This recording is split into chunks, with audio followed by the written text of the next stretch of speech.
Hello, my name's Jeff Fawley and welcome to this webinar on inspection for inspectors. It's provided by Quality Management and Training Limited. This presentation is intended to provide an overview of the knowledge, skills and abilities that an inspector should be reasonably expected to be aware of and tasks they should be capable of competently performing, such as what measuring equipment to use in particular circumstances, what capability and limitations of measuring equipment are, how the tasks can be controlled for quality and when issues arise, how to investigate and resolve them. Inspectors are often undervalued and often overlooked as a resource and consequently miss out on any upskilling opportunity. This webinar is an attempt to reconcile some of those issues. Are some of the typical learning objectives for an inspector. Unfortunately, I'll not be able to comprehensively cover or address all of these learning objectives, but perhaps I can go somewhere to addressing a few of them. If you feel as an inspector or as a quality manager, supervisor or engineer, you'd like to find more information, then please contact me, Jeff Fawley at Quality Management and Training Limited, help@qmt.co.uk.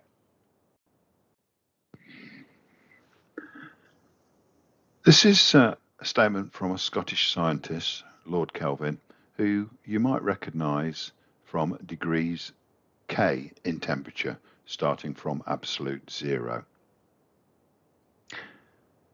It's worth noting what he suggests about numbers, and suggesting that if we can't measure it, then we can't understand it.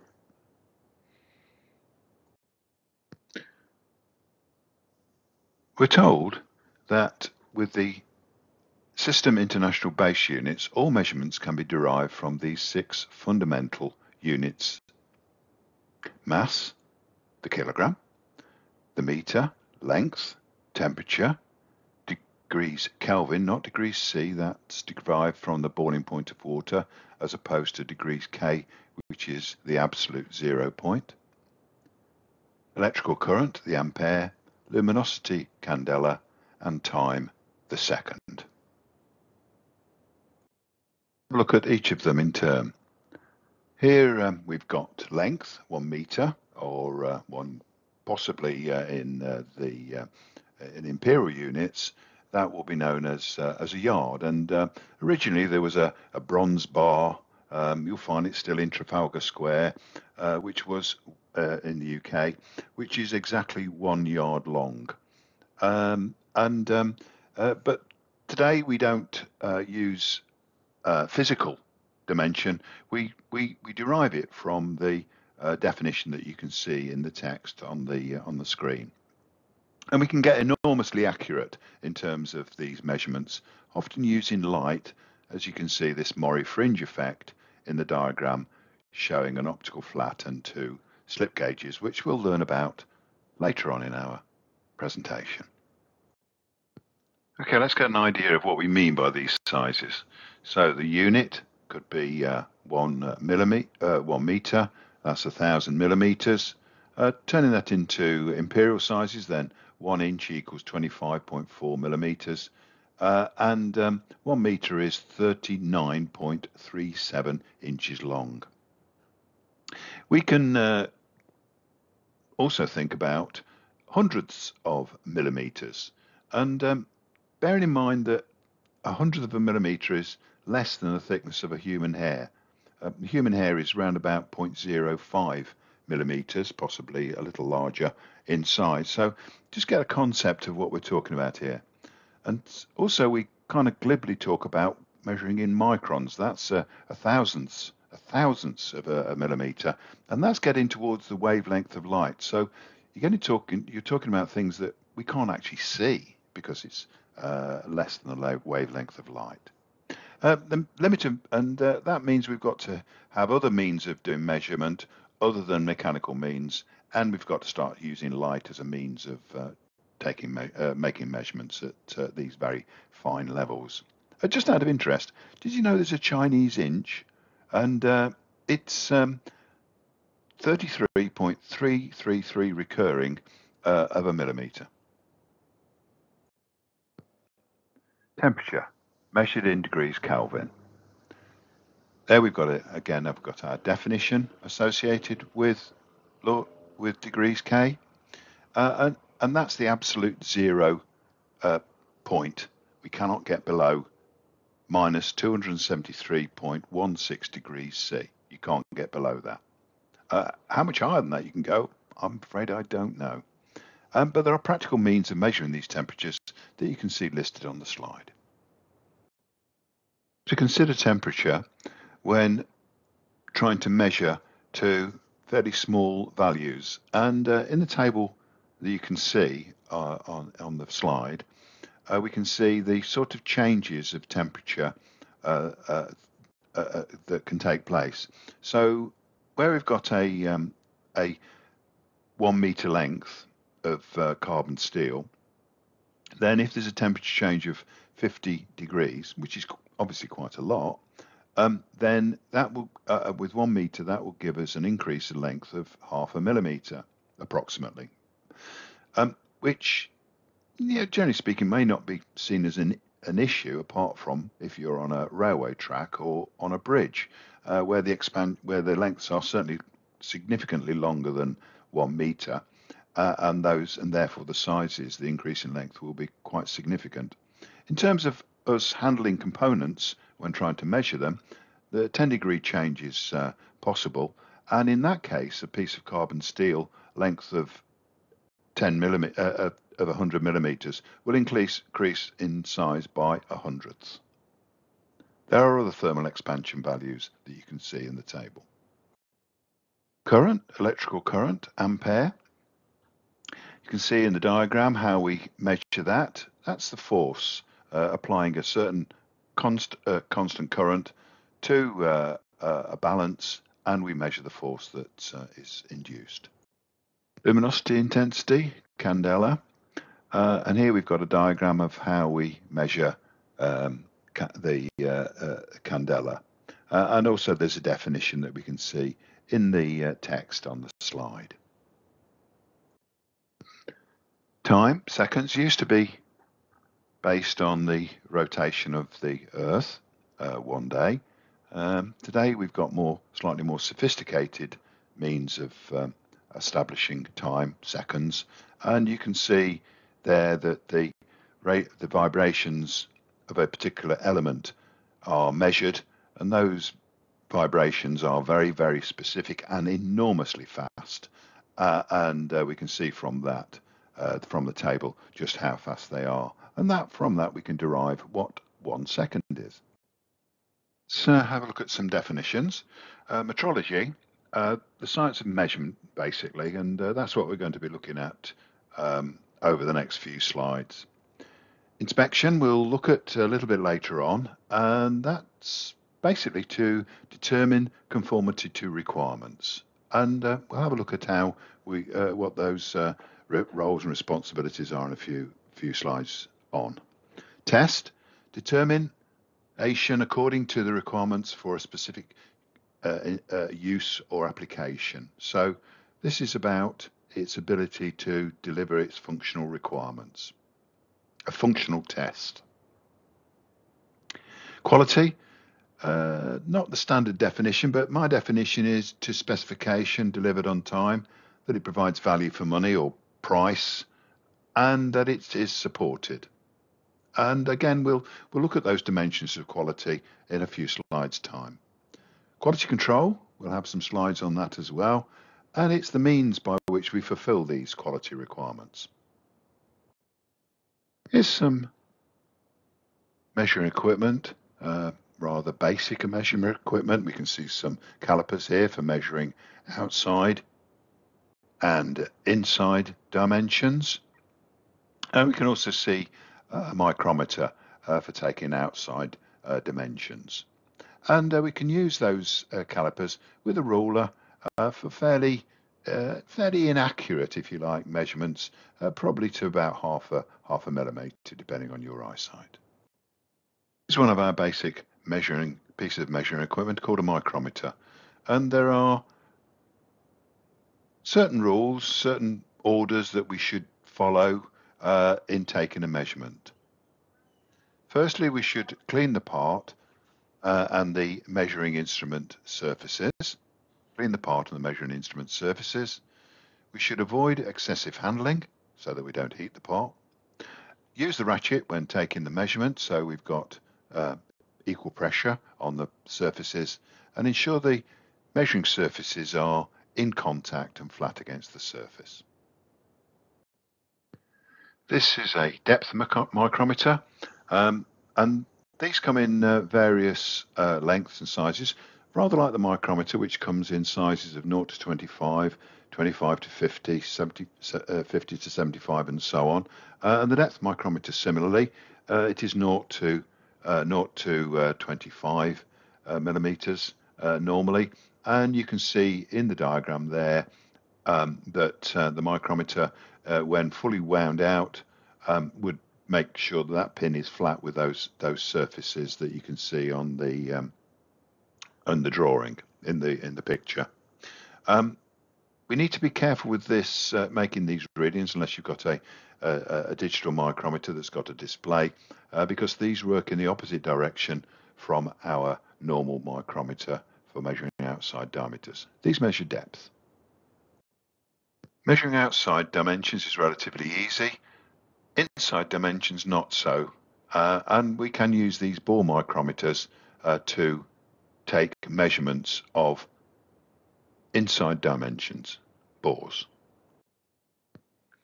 Here we've got some pictures of vernier or digital or even dial calipers, and these can be used for measuring those jaws, can be used for measuring the outside dimension, the pointers, the smaller pointers can be used for measuring inside dimensions, and the tail at the end can be used for measuring depth.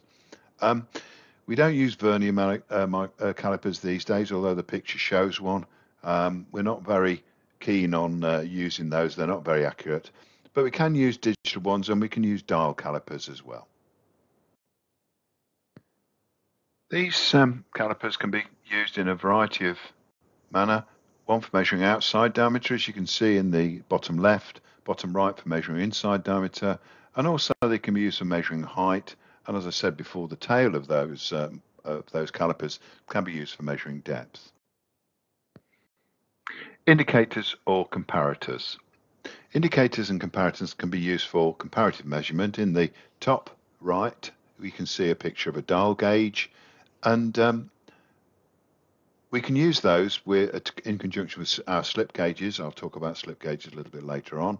In conjunction with those, so we can pop a slip gauge underneath the drop clock, I call them drop clocks, or the dial gauge to set it, and then we put the component underneath to measure the comparison between the required dimension and the actual. We need to be a little bit careful when using these. You can see that little dial, and that little dial counts the number of revolutions. Beware of that little dial, because you can make things exactly 1 or 2 or 3 millimeters wrong by just reading the big dial and not reading the little dial. Yes, it's happened to me. Those items in the left-hand side of the slide are used for measuring, using air to measure inside and outside dimensions. So we've got a bore gauge or for measuring bores, or an air gauge for measuring outside diameters. They would only be used for very fine measurement down to microns in size, whereas the dial gauge will only measure to 1/100th in size. We can also use these lever indicators for comparative measurement as well, and we'd use these in conjunction with slip gauges and a surface table to do the comparative measurement. And of course we can use a computer controlled measuring machine to do our measurements with, but that's not always suitable to be used on the shop floor. So just to distinguish between direct and indirect measurement, here we can see a micrometer taking a direct measurement. We can do the same thing, but it's indirect measurement, where we've got our lever indicator or finger clock, as I call them, where we've got a set of slip gauges. I'll talk about those later. And we compare that with our component. There are different sorts of gauges for go and no go gauges. These are not really measurement devices, they're attribute devices. All of those other things I've spoken about up to now actually measure a variable, the length. These are go, no-go gauges, so they're attribute gauges and don't give us a measurement, they just tell you whether it's acceptable or not. So go or no go, accept or reject, pass or fail. They only have an attribute. And different sorts, we can have plug, ring, ball, thread, wire, pin, and caliper type gauges. Let's have a look at a few of them. Plug gauge to check holes. This one happens to be checking a hole 30 millimeters in diameter nominally. And the red end is the no-go end, and the plain end is the go end. So the go end should go in with 2-finger pressure. The no-go end should not be able to enter the hole. Gauges have got tolerances as well, remember. And in this slide here, you'll notice that we've actually put what the tolerances are associated with the go end and the no-go end. So they have tolerances as well. And you might like to do a little calculation on what those sizes are and what the actual size that the go will go in and what the actual size the no-go shouldn't go in as well. Plug gauges also come in a screw thread variety and ball-ended as well. The ball-ended ones are used for thin material. This one, as you're probably aware, is used for checking internal threads, nuts. Ring gauges, as you probably guess, these are used to measure shafts. So they'll be used to measuring shafts. And you can see inscribed on the ring gauges the manufacturing tolerance, the gauge serial number, the calibrated size, and that little groove that you can see in the bottom right-hand ring gauge indicates that it's a no-go ring gauge. Slide, we can see that we can use the go and no-go 2 fingers to check the sizes of a hole. It also checks the straightness of the hole as well, and also they can come in this variety of screw threads. We can also have a variety of gap gauges. These are often adjustable and so we can use them for measuring various sizes of outside diameter, either solid ones that you can see in the left-hand diagram or adjustable ones that you can see in the right-hand diagram. And also a version that is used for checking threads, outside threads, bolts. Here we can see gauge blocks, slip gauges, Joe blocks, sometimes known as, and they come in boxes of various sizes from approximately 1 millimeter all the way up to often something like about 10 millimeters. And you can get them bigger than that as well if necessary. So they come in a range of sizes. They're enormously accurate, and on the lid of the box it may even say what the errors on those slip gauges are. They need to be ringed together and they need to be kept particularly clean. So if you've got rusty fingers, just make sure that if you've got rusty fingers, you know that you need to clean these very carefully because they'll go rusty. And also they'll ring together, and don't leave them rung together. And we ring them together by sliding across the surfaces and ringing the pieces together. Don't leave them together for any length of time because they'll cold weld and you'll never get them apart. Here's the various sizes of calibrated blocks that you find in our slip gauge box. They come in various sizes from 500 down to 30, 25 down to 20, I believe, and so on, all the way down, right down to 0.2 in size. We don't want to use these very small ones, 0.2 to 0.9 very often, because they're likely to be a little bit more unstable because they're so thin. These slip gauges are used in conjunction with our surface table and and comparator finger clock to take measurements. Again, our finger clock can be used in conjunction with a sine bar and slip gauges and surface table to take angular measurements. Of course, we can do these on a computer control measuring machine, but sometimes we need a more suitable means on the shop floor to take these measurements, angular measurements, and we can use a sine bar to do that. I'm afraid you're going to have to rub up gen up on your statistics again to use these. The distance C is normally about 200 millimeters, and the distance A is provided by ringing a number of slip gauges together to give us the required angle A. I'll leave you to remember how you do trigonometry.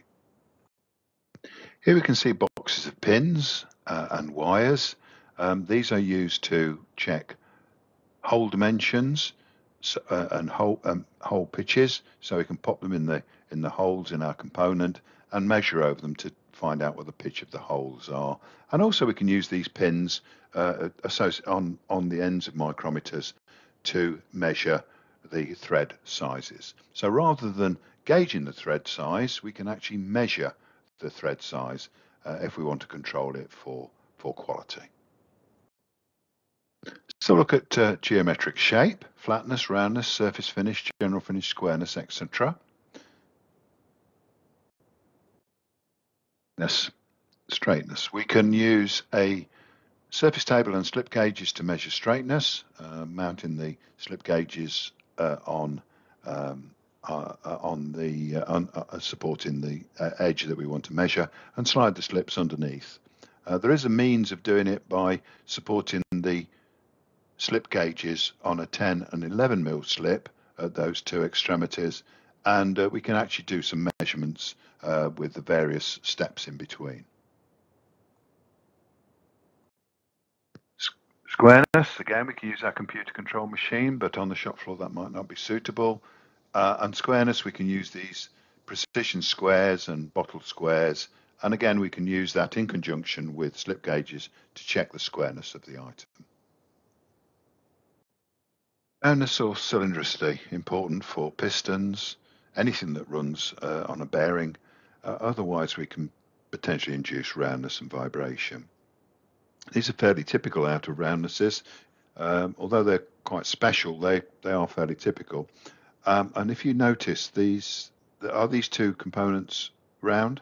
You probably say no, they're not round. You can see they're lobed. But if you measure with a micrometer or a caliper, you will say they are round, because any dimension between two parallel surfaces will give you exactly the same result. Check it out. How do you measure roundness then if you can't use a micrometer or a caliper? Well, you either have to use a roundness measuring machine, or you can use a V-block and clock to check. However, a V-block and clock will not identify the sort of roundness in the right-hand diagram. You may also have to consider not just roundness, but cylindricity and concentricity as well. And so that cylindricity means the vertical axis in terms of its shape. So it's not banana shaped. We can use a roundness measuring machine for this, and you can see in the diagram there a typical roundness measuring machine where we center the component on the table, the component rotates on the table, and we measure the amount of out of roundness and cylindricity if necessary using the probe that you can see against the component. Flatness. We can measure flatness with a surface table and clock, and that produces these contour lines that we can see. Surface finish can be measured either electronically or with these comparative blocks. So we have in the right-hand diagram a picture of a comparative block, and in the left-hand diagram we've got our component. Rubbing our fingernail across the comparative surface and then comparing it with our comparative block. We can use optical comparators for measuring profiles. So we place the component on the table that you can see there with the micrometer screws that we can adjust its position. And on the screen, we can put plastic templates and compare what the profile of the component is against the plastic template on the screen. Again, we can use a computer control machine to do this as well. Here we can see a coordinate beam type coordinate measuring machine. They can be manual or automatic and used for checking geometric and linear shape. Accuracy of about 100ths, although they do claim to measure to a micron. I'm afraid I find that rather difficult to believe, I'm afraid, but that's what they claim.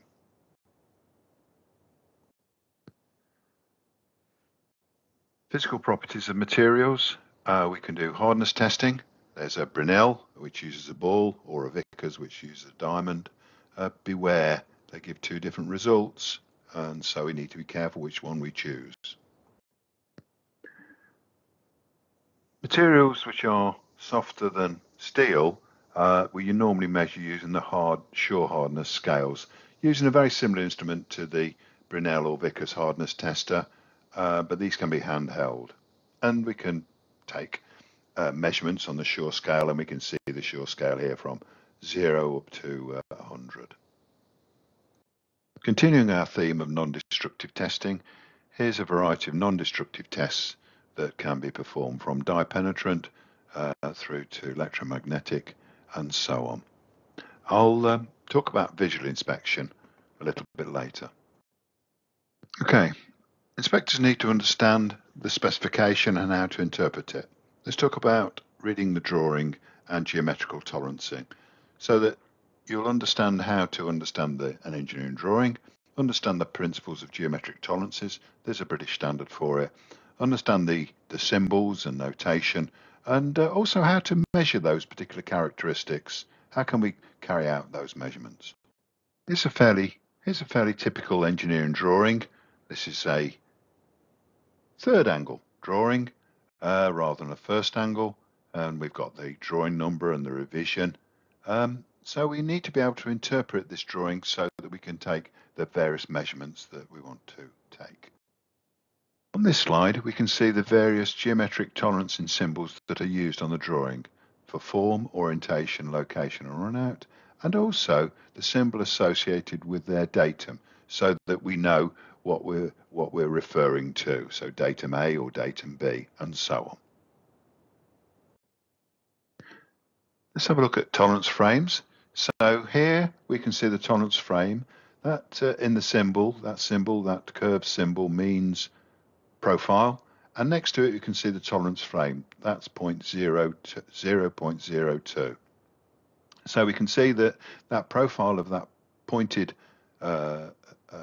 stylus needs to be, the profile of it needs to be within this tolerance frame of 0.02, tiny tolerance frame.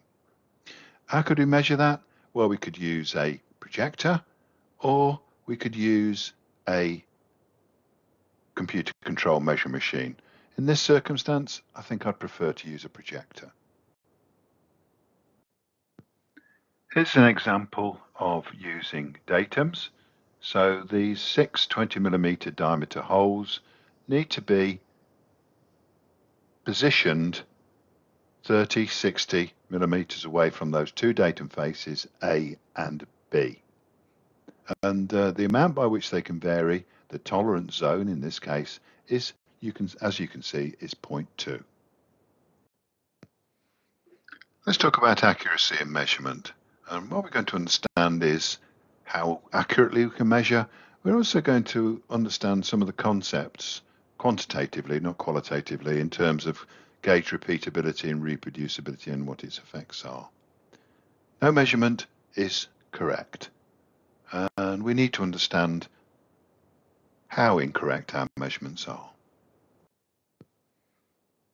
There are 4 basic types of measurement error.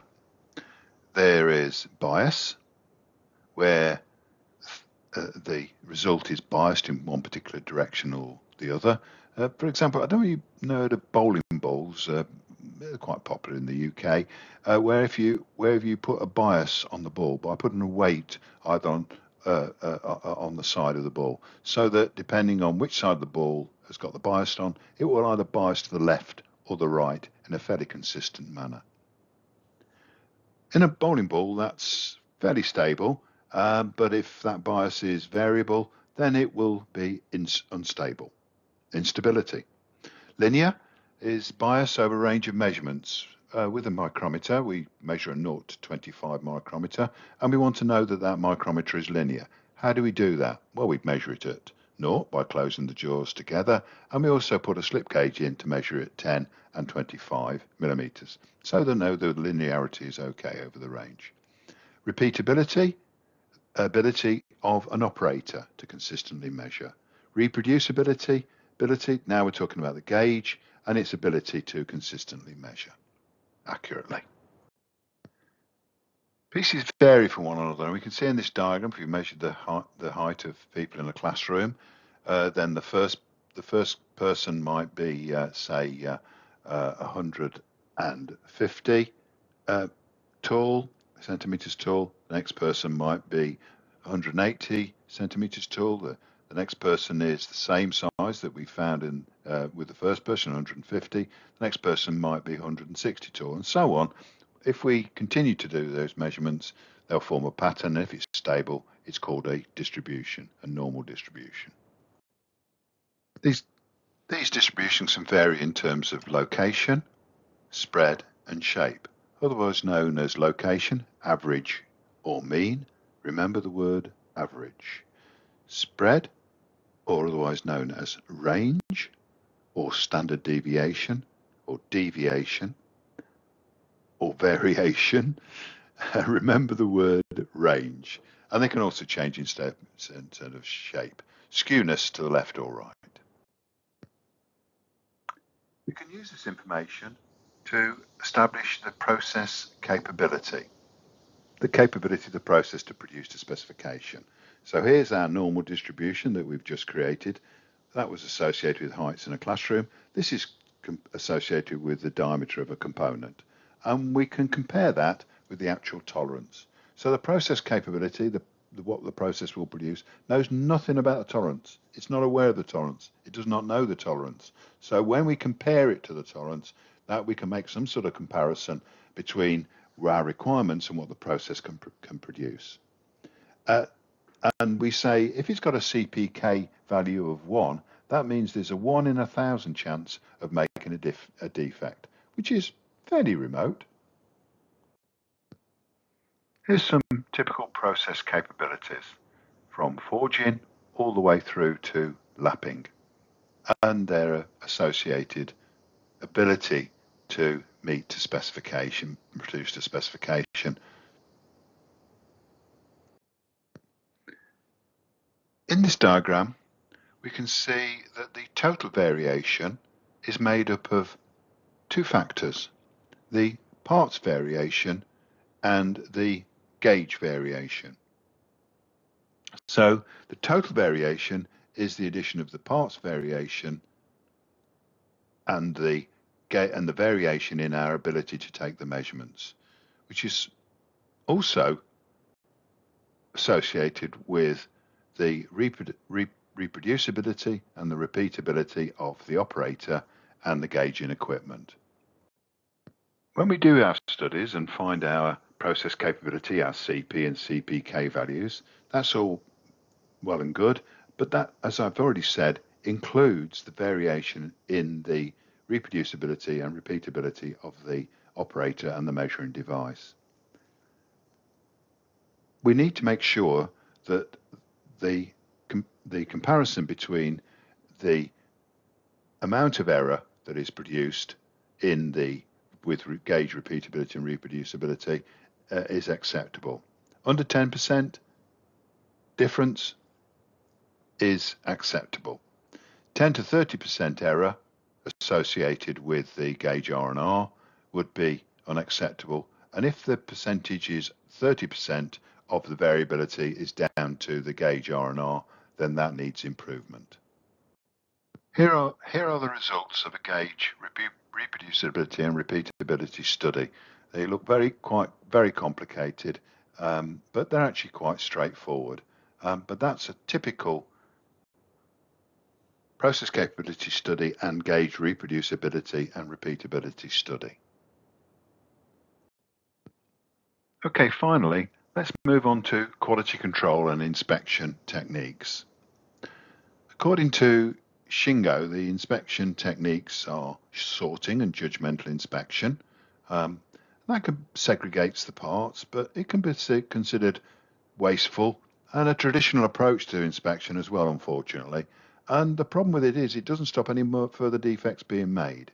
So we might follow sorting and judgmental inspection, but that's not really what we want to achieve. What we want to achieve is either a detection inspection approach, which investigates the cause of the non-conformity and hopefully prevents us, unless we continue making a defect, or better still is the preventive inspection approach, where we've got defect avoidance and trying to take action long before we start to produce defects. In fact, prevents us from making any defects in the first place.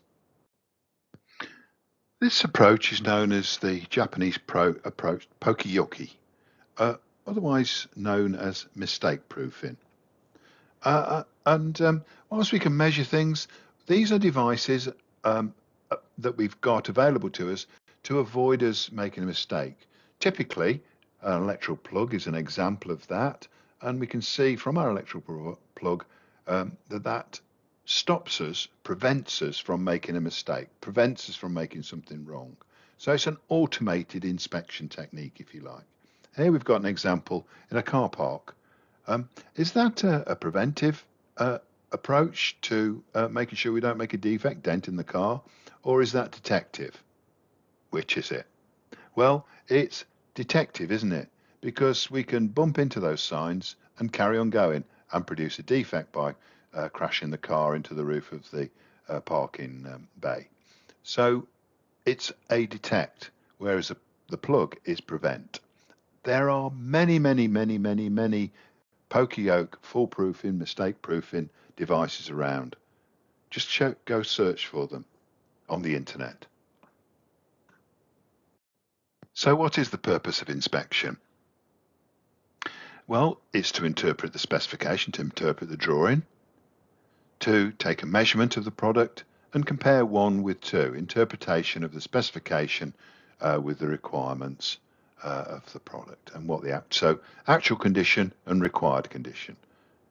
Required condition is the specification, actual condition is what we measure it to be.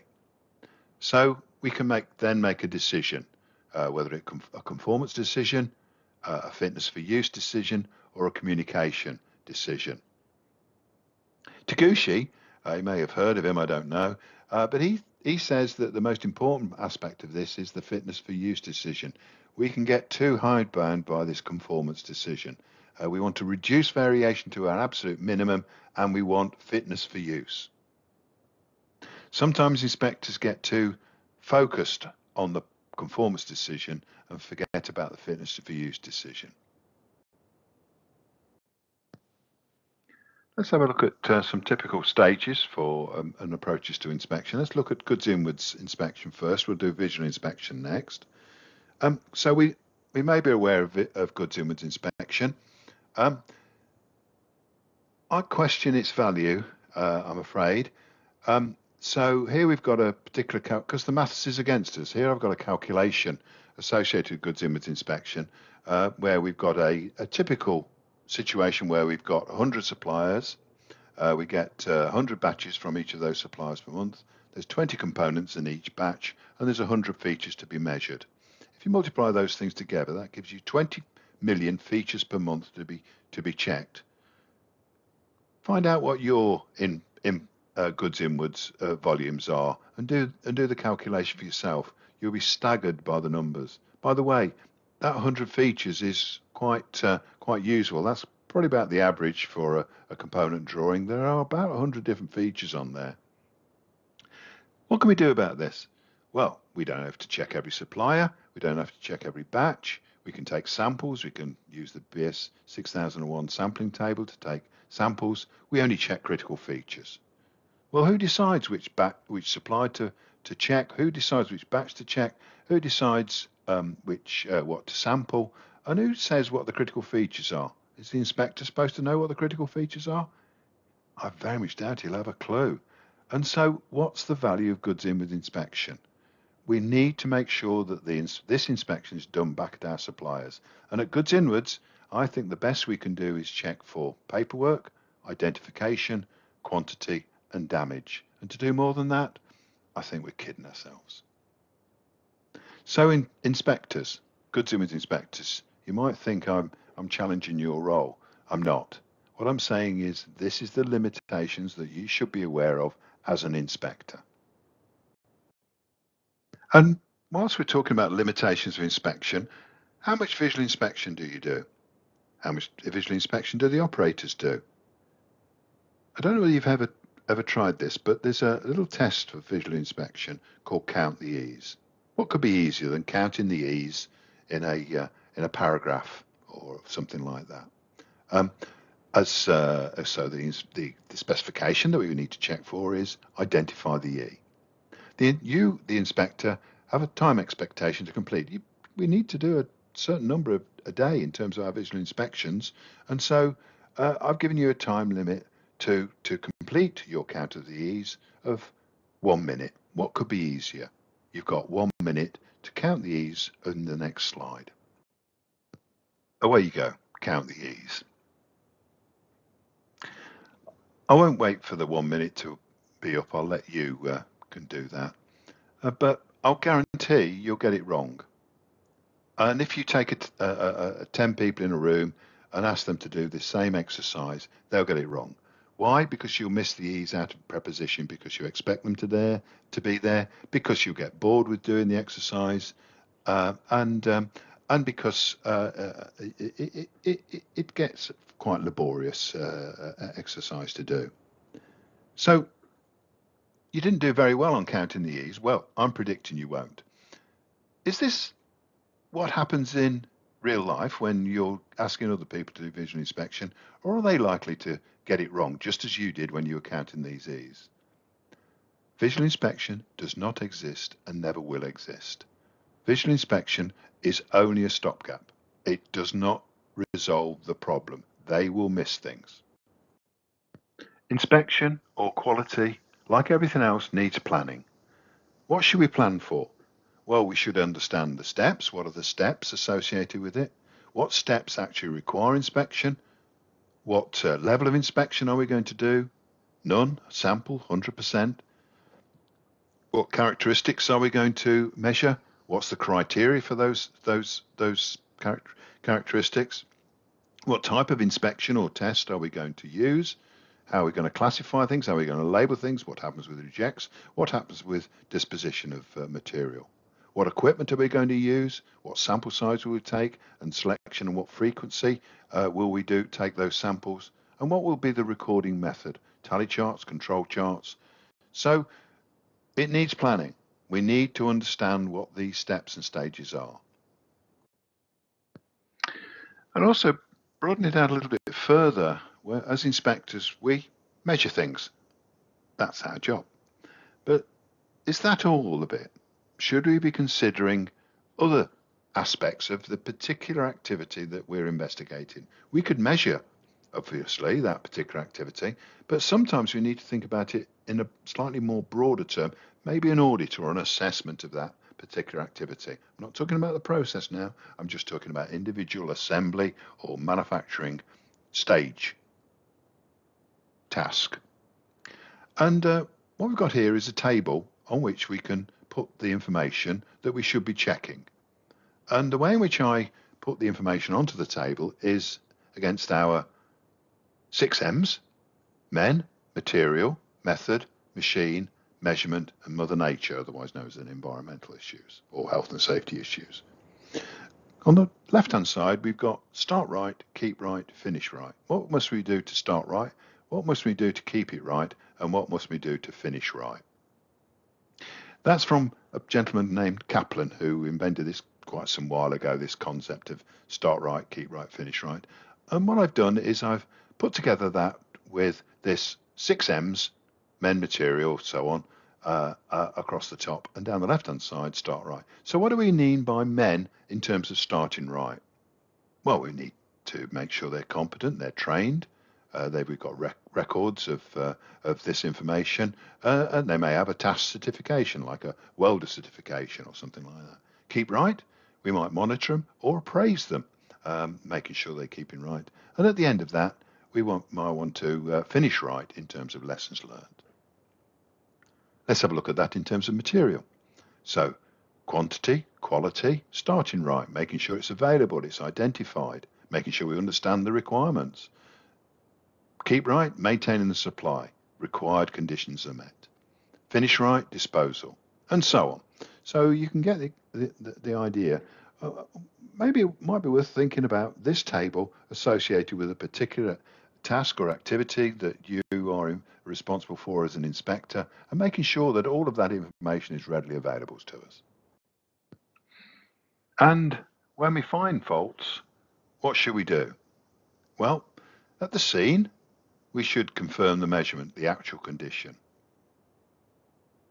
We should confirm the required condition, the standard that we're trying to meet. Very often, we don't understand the standard we're required to meet, and there is a conflict between what you as an inspector understand as the standard and what the operator means as a standard. Very often with outside suppliers, this is the issue. It's the standard that's causing us the problem. Secondly, confirm the measurement.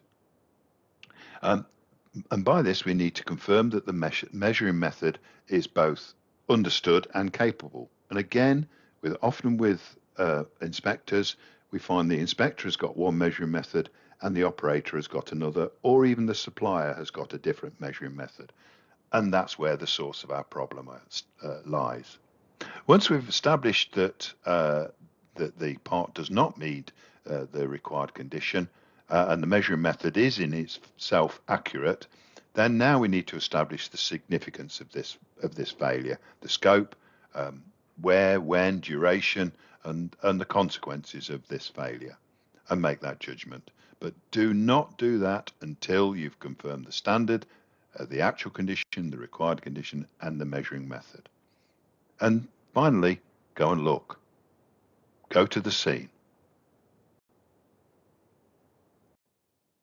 I hope you found the presentation useful. We covered principles of measurement, metrology, accuracy in measurement, and quality control. It was an overview. I went through some of these things at quite a pace, and some of those things are quite difficult concepts to grasp. CPK and those sorts of things. This concept of goods image inspection and things like that are limitations of inspection. Also, I didn't cover anywhere near all the measuring devices that are out there. Look, if you've got any questions, why don't you contact me, Jeff Fawley, on the number that you can see below, or email me, help@QMT. We've got lots of courses and lots of information where we can provide you with just the sort of information that you require. Thanks for listening.